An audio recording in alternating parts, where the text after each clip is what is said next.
মাটিমাহ মই প্ৰথমে এতিয়া বইল কৰি ল'ম। কালি ৰাতিয়ে মই তিয়াই থৈছিলোঁ, কোমল হৈ আছে। মই এতিয়া বইল কৰি ল'ম। মই এতিয়া আদা, নহৰু আৰু জলকীয়া পেষ্ট অলপ দিম, অলপ থৈ দিম, অলপ নমাব সময় দিম মই। এতিয়া গোন্ধটো বহুত ভাল আহে। 10 মিনিটমান হৈ গ'ল, ধুনীয়াকৈ উতলি গৈছে আৰু সিজিও গৈছে। মই চাইছোঁ। এইখিনি মই এতিয়া খুন্দনাটোত থেতেলিয়াই ল'ম। থেতেলিয়াই ল'লে মানে গোন্ধটো মানে বহুত ভাল আহে। মই এইখিনি খুন্দি লৈছোঁ এতিয়া। আদা, নহৰু, জলকীয়া পেষ্ট বনি গৈছে। মানে এটা বিলাহী সৰু সৰুকৈ কাটি লৈছোঁ। গোটেইখিনি মই উলিয়াই লোৱা নাই, আগতে উলিয়াই লওঁ, আজি মই উলিয়াই নল'লোঁ। এনেকৈ মই বনাম।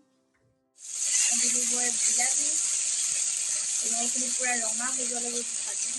কেৰাহীটো চব কেৰাহীটো মানে জ্বলাই মই শেষ কৰি দিছোঁ। আলু আৰু মাটিমাহখিনি ইয়াত যোগ কৰি দিম। পানীৰ পৰা টুকি মই দিম। পানী বৰ বেছি থাকিলে ভাল নালাগে।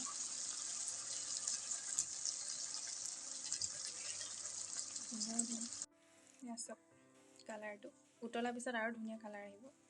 একদম খাই মানে মই এনেকৈ বহুত ভাল পাওঁ, সেইটো কাৰণে আপোনালোকৰ লগতো মই শ্বেয়াৰ কৰিলোঁ। ফাৰ্ষ্ট ভিডিঅ' হয়, মই মাটিমাহৰ পৰাই আৰম্ভ কৰিছোঁ।